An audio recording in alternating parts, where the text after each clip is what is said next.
Bismillahirrahmanirrahim. My name is Amy. I'm 21 years old. I'm an English teacher from Derby in the UK. I converted to Islam in February of this year, alhamdulillah. Well, it started a few years ago when I visited Egypt for the first time. I was engaged to a Muslim man, and it was my first time in a Muslim country. And I was very intrigued about Islam because I didn't know anything about it. And I'm the kind of person, I hate to be ignorant about anything. So when I went home, I decided to read about Islam, not to convert, just to know about it. And I was so impressed by the rationality and the simplicity of it. I was never happy as a Christian. I never believed that Isa alayhi salam was my Lord. I always saw him as my prophet. And the fact that Islam says that you only worship your creator, it completely appealed to me. And when it says in the Quran to love and follow the Holy Prophet sallallahu alaihi wasallam, I couldn't help but fall in love with his beautiful character. The fact that this was a man who stood for justice for all people, Arab and non-Arab, black, white, women, children. I couldn't help but just fall in love with Islam. And wallah, I was so close to converting, but various things happened in my life, and I had to leave my fiance. So for about a year I went away from Islam, but I felt a calling to come back. That one particular night I had a dream where I was back in Egypt, and I was just sitting in the mosque that I had visited, and I was sitting making dua. I woke up from that dream and I said to myself, subhanallah, I need to pray salah. I went and prayed 2 rak'ah. I said, oh Allah, you know, if you want me to be a Muslim, then please make it easy for me. And at this time, I was still Sunni. I'd been told by my Sunni friends, don't go near the Shias. The Shias, they worship Ali alayhi salam. They do this, they do that. All this Wahhabi propaganda, which is completely false. So I never considered being Shia. But alhamdulillah, this one day I watched a lecture on YouTube, a Shia lecture, and I was so close to turning it off because I thought this is wrong, I shouldn't be watching this. But out of sheer curiosity, I watched it, and it completely changed me. The rationality of it, the simplicity of it, and the intellect was just so admirable. You know, I couldn't help but just be enthralled by it. And I watched more of these lectures. I read more about Shia Islam, and all my misconceptions just completely melted away.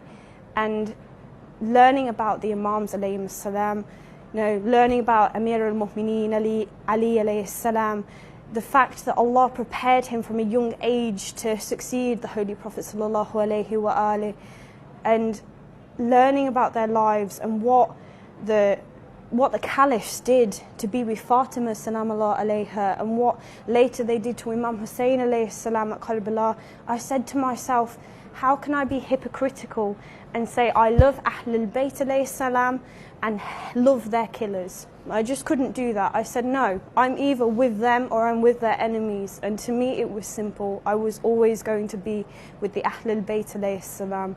So alhamdulillah, you know, Allah, one of his names is the bestower of honours. On the day he chose me to be a Muslim, he said it's not enough for Amy to be a Muslim. I want her to be a Shia of Ali ibn Abi Talib alayhi salam. And when I think about it, it blows my mind of how blessed I am to have found this path. Alhamdulillah, shukran lillah. You know, alhamdulillah, you know, when I sit and think of the problems that I face, really they are not problems in comparison to what some reverts have faced. That my family, alhamdulillah, you know, they have always been open-minded. In fact, they have always defended Muslims. When there have been people around us that have said Muslims are terrorists, they did 9/11, they did this, my parents have always said no, real Muslims aren't like that. So when I said to my mum and dad I want to be a Muslim, you know, they said just whatever makes you happy, Amy, you know, we just want you to be safe, we want you to be happy. And don't get me wrong, there has been tensions between me and my parents as such, but I just I just pray to Allah to keep me patient. And alhamdulillah, I feel like as the months go on, it's getting better and better. And with my friends, there were kind of two groups. I had the vast majority of my friends were absolutely brilliant, mashallah. Like, they don't treat me any differently now. They still love me for who I am. But then I had a lot of Christian friends that I made at university, and when they heard that I converted, it broke their hearts. And I actually had some of my friends come up to me in tears saying, how can you forsake Jesus? How can you do this? And it hurt me to see them like that. And even to this day, like, they try and persuade me to come back. And I just say to them, like, if you knew what I knew, if you could feel what I feel, like, honestly, you would hold on to it. Even if you were holding on to hot coal, you would still hold on to it. And if you really knew Jesus the way I've learned about Jesus now, you would know that Jesus would follow Muhammad and Ali Muhammad, and that he would never forsake them. And Allah is the all-powerful. Sometimes we limit him, and Allah can do whatever he wants, you know, kun fayakun. I just pray that he will open their hearts, because I feel sorry for anyone who doesn't have Ahlul Bayt alayhi salam, who doesn't have Imam Hussein and Abul Fadl Abbas alayhi salam. Well, when I think of the Amy before Islam, Amy was a very broken person. She had faced so many things. She had had so many people whom she had loved, and yet they were cruel to her. She was scared of the world. She was scared of failure. She had no self-esteem. I look at myself now and I say, this Amy is brave. Because the Amy a few years ago, she never would have came to Iraq or any other like foreign country by herself. Now I come here and I say, there is nothing to fear. Like, I'm not afraid of any person, even though Daesh are in this country and they want my blood on their hands. I say, who cares? You're nothing special, Daesh. The only thing I fear is Allah subhanahu wa ta'ala. The new Amy as well, she doesn't stand for injustice now. When someone tries to take my rights away from me now, I say no. I won't stand for that, because Bibi Fatima salam Allah alayha, she taught me to be brave. Bibi Zainab salam Allah alayha, she taught me to be brave. If they could stand up in the courts of tyrants and stand for their rights, then why can't I do that? And another thing about the old Amy as well, like, my whole goal in life was just to survive, you know, just to get through the days. I didn't care about anybody else. I just cared about myself. Now, I'm so much more compassionate. I'm so much more emotional. Sometimes I sit and I watch the 6 o'clock news and I see everything that's happening in the world, and it brings tears to my eyes, because it's not just me anymore, it's everybody. And I look at myself and my body and how I've used my body over the years just to please myself, and it's only recently that I've realised that my body is not my own. My body is for the pleasure of Allah subhanahu wa ta'ala and serving the Ahlul Bayt alayhi salam. My body gets worth through singing their praises and cursing their killers. And inshallah, you know, I just pray that Allah subhanahu wa ta'ala, He will continue to build me. You know, whatever blessings or hardships He gives me in my life, I just want Him to build me so that I may serve my Imam az-Zaman. May Allah hasten his reappearance, because the greatest blessing that I could have is having a Muslim family to give to Imam az-Zaman. And when I have given them, for me to give myself to the Imam as well, and even if it means shedding my own blood. And I say this before witnesses. I don't say this so that people say, oh mashallah, what a wonderful Muslim. No, I don't care what people think about me. I say this before witnesses, so that if I go back on my promise to Imam Zaman, then all of you can testify against me on the Day of Judgment that I let my Imam down. And that is the most important thing to me. I think, to me, the definition of intellect is, you know, when you do everything for the sake of Allah subhanahu wa ta'ala, that's when you get true wisdom. You know, when you, like, alhamdulillah, I haven't even been a Muslim for a year, and yet I have Muslims come up and say to me, you know more about Islam than I do, you know. But that's the thing, when you have the sincerity in your heart that you want to do this for the sake of Allah subhanahu wa ta'ala, He does everything for you. And Bibi Fatima salam Allah alayha, whatever she did, whether she was teaching the ladies of Medina, whether she was looking after her children, looking after her husband, she did it all for the sake of Allah subhanahu wa ta'ala.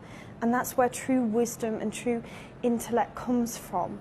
And, you know, as a woman, like, I have never ever felt inferior to men, you know, and I strongly believe that women, you know, just as Imam Hadi alayhi salam says, sometimes women can even be better than men because of the superiority of their sincerity and their intellect. Oh my God. No, I don't sit here as a righteous woman or a pious woman. I am just a normal woman. I'm just a servant of Ahlul Bayt alayhi salam. I'm not Bibi Fatima salam Allah alayha, but I'm working on myself. I'm working on trying to be better, to be the best that I can be. And even just being in Karbala for a few days, I feel so much has changed from me. The day I took my Shahada, Allah subhanahu wa ta'ala, He forgave all my previous sins. And it was an experience that choked me. I was shaking from it. And wallah, I never thought I would have that feeling again.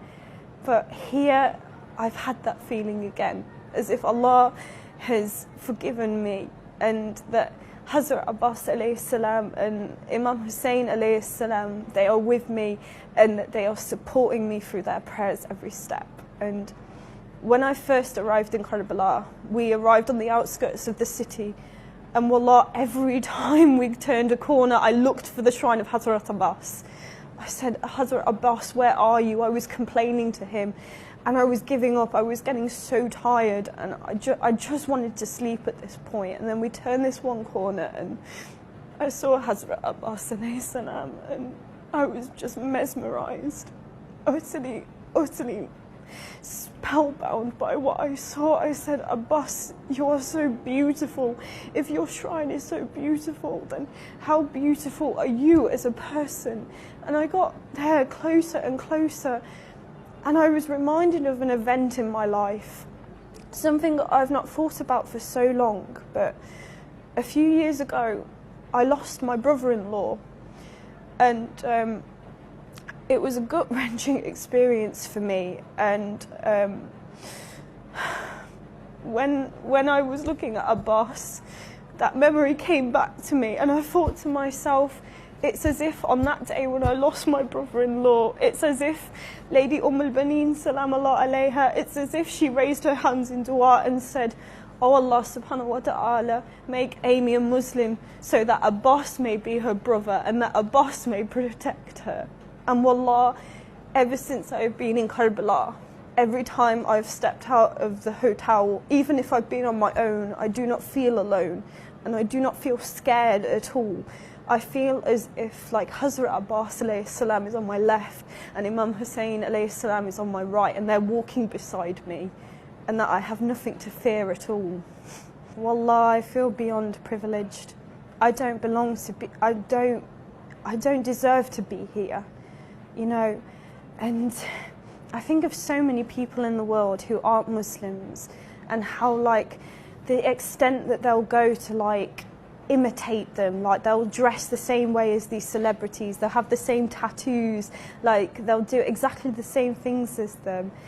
And yet, like, I feel like now, if I meet a celebrity or a king, a queen, a prime minister, a speaker, whatever, like, I just feel like I'm going to be so underwhelmed, you know. I'll just say to myself, you've met Hazrat Abbas alayhi salam.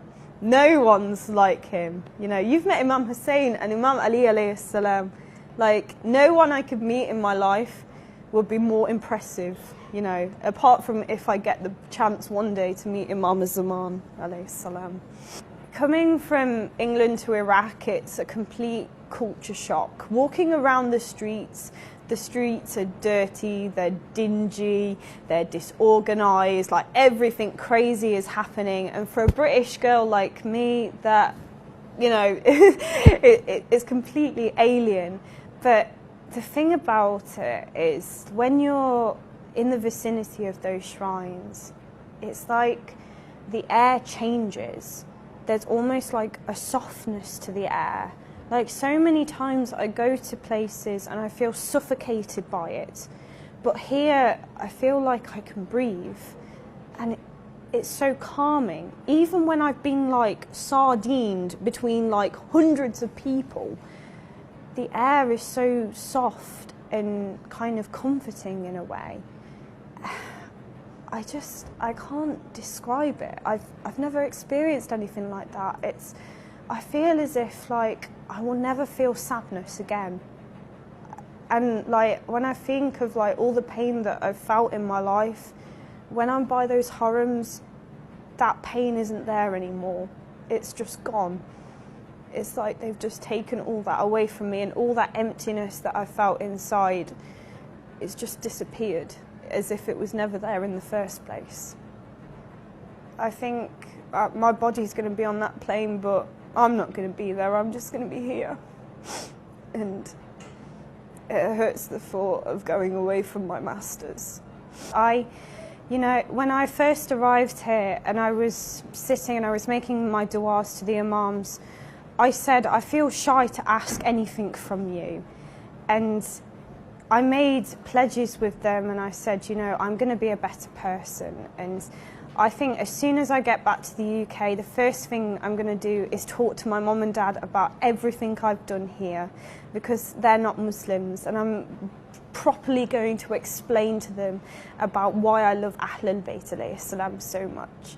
And one thing, you know, when I was speaking to Imam Hussein alayhi salam, I said to him, I want to make a pledge to you, but I don't know what to do.